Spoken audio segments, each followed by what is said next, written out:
aka Bullets, YouTube channel. Hurry up, now tell us why you're here. Some great news. No one is retiring this season. And even better, Ernie Swervin is okay to race in the Dinoco 400. Despite the fact I said last video that he's out for the season about these 8 cars. Which one wins the Piston Cup, you ask? Watch till the end of the video to find out. Bobby Carboni will start at pole position with Jeff Gorvette to his outside. Terry Carboni will start in third with Mark Curtin to his outside. And the 288 cars will start in row 3. A row behind them is Hall Angus, but Chick Hicks starts in 8th.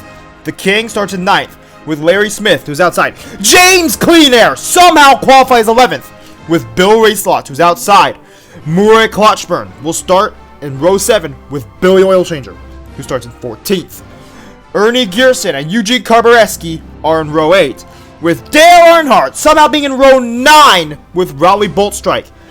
WJ Lights and Krusty Road in row 10. These guys started in the same row for 9 races this season. And row 11 has Joe Brakecheck and Mark Burnsley. Ward Burnton will start with Misty Motocross in row 12. Clint Shiftright somehow back in row 13 with Ricky Carvin. Darren Leadfoot and Ricky Slood will start in row 14, right in front of Chuck Armstrong and Rusty Wheelhouse in 30th. Andrew Axler and Ron Blaster will start in row 16, and Michael Karchip will start with Sterling Carlin in row 17. Row 18's got Jeremy Carfield, and in 36th place, Daryl Draggard. Ken Schrader and Jeff Burnton somehow start this far back. Kenny Shiftright and Brush Kerber in row 20. Slider Petrolski and Ruby Easy Oaks in row 21. And in the last place is Kevin Phillips, who only barely beat Davey Apex to this position. Bobby Carboni will lead the first 6 laps of the race. But then, the outside pole sitter, Jeff Gorvette, will take the lead, and he'd lead all the way to lap 17, where Mark Carton will take the lead from him, leading to lap 23, where that green car, Chick Hicks, would take the lead from him. And now Ernie Swervin's out because of that green car. Luckily, the King would take the lead from Chick Hicks on lap 27, but 10 laps later, Terry Carboni would take the lead from him, leading all the way to lap 45, where Hall Angus would take the lead from him, leading until lap 58, where the King would once again take the lead. He would lead all the way to lap 65, where Hall Angus would retake the lead, and he'd lead for 68 laps! How does any car lead for 68 laps in a row? But then the King would once again retake the lead, but this time just for 8 laps, before Chick Hicks is 8th as of lap 139, where Larry Smith, last year's champion, Krusty Roder, Ruby Easy Oaks, Ernie Gearson, Sterling Carlin, Joe Brakecheck, Jeremy Carfield, Michael Cartrip, and Daryl Draggard are all out! And Kevin Phillips, Andrew Axler, and Mark Burnsley are down 1 lap each now. Dale Earnhardt will now take the lead for the next 9 laps before the King would once again retake the lead, but this time for 6 laps before Murray Klotchburn would take the lead all the way until lap 161, where James Cleaner would take it for the next 73 laps. How does any car lead for that long?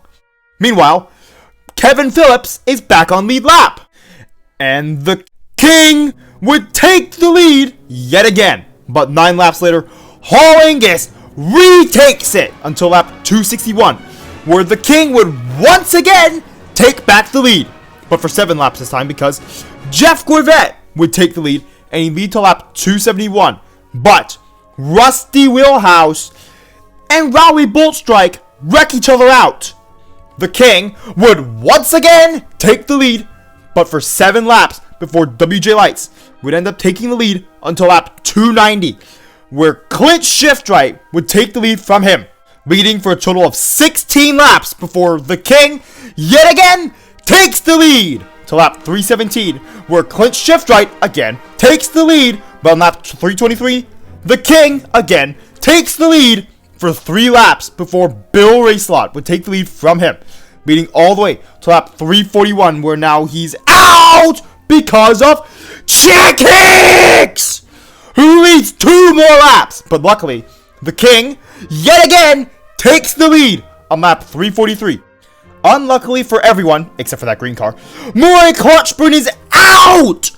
Hall Ingus will take the lead for just 1 lap before the King would yet again take the lead to lap 353, where Ken Schrader and Misty Motocross are out because of Eugene Kobareski.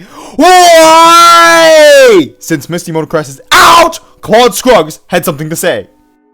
Mark Carton, a much nicer car, will take the lead for 3 laps before the King will once again take the lead for another 3 laps before Darren Leadfoot will take the lead for 8 laps.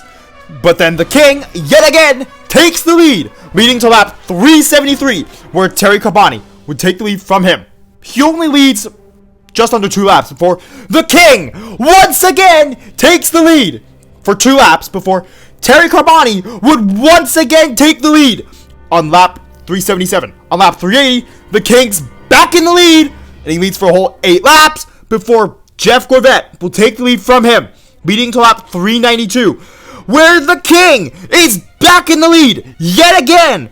But on lap 395, Darren Leadfoot would pass him, but he only leads for half a lap because Dale Earnhardt bump and runs him.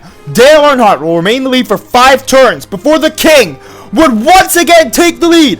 But on the home stretch of the last lap, Dale Earnhardt does a little bump and run on the King to win the 1996 Dynaco 400 and also the 1996 Piston Cup. Dale Earnhardt only won by 3 feet over the King. Now the King and Dale Earnhardt both have 4 Piston Cups. Terry Cabani, the car that came 3rd in the Dynaco 400, is now 3rd in the standings, with his teammate Jeff Gorvette right behind him. Dale Carrett gets a top 5. And also, Eugene Kobareski had a good season. But what's even worse, that Chick Hicks got into 7th place, despite the fact he spent many races being suspended. Rowley Boltstrike and Rusty Wheelhouse both suffered from crashing, but Clint Shiftright pushed himself up to 10th place, following his good performance in the Dynaco 400. Mark Carton and WJ Lights are in 11th and 12th. WJ Lights had a much better season this year. Andrew Axler and Larry Smith, 21st and 22nd. Andrew Axler is ahead of Larry Smith because he actually won. Larry Smith, last year's champion, is in 22nd. Well, to be fair, he was winless, and Ernie Swerve was out for a while of the season.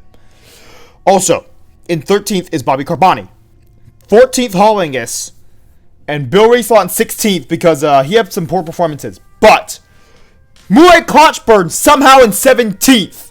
And also, Jeff Burton is somehow in the top 20. Ken Schrader being 25th actually makes sense because Eugene Kobareski keeps wrecking him. Kyle Traxon somehow gets a top 30 finish despite missing around 10 races this year.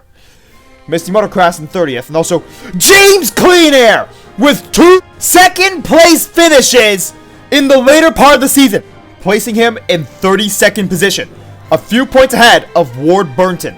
Ricky Carvin also had a pretty good season compared to last season, finishing 31st. And also, what I didn't notice as well was that Billy Oil Changer beat Andrew Axler by 3 points to finish in the top 20. Ernie Gearson declined yet again, finishing in 24th. And also, Ruby Easy Oaks can't get his old form back for some reason, and yet he finishes 35th. But he does finish 10 points ahead of Michael Cartrip in 36th. Jimmy Speed Car failing to qualify for 8 races, which means he finishes 37th. Kevin Phillips and Darren Leadfoot only finished in the top 40 because they did well a couple different times.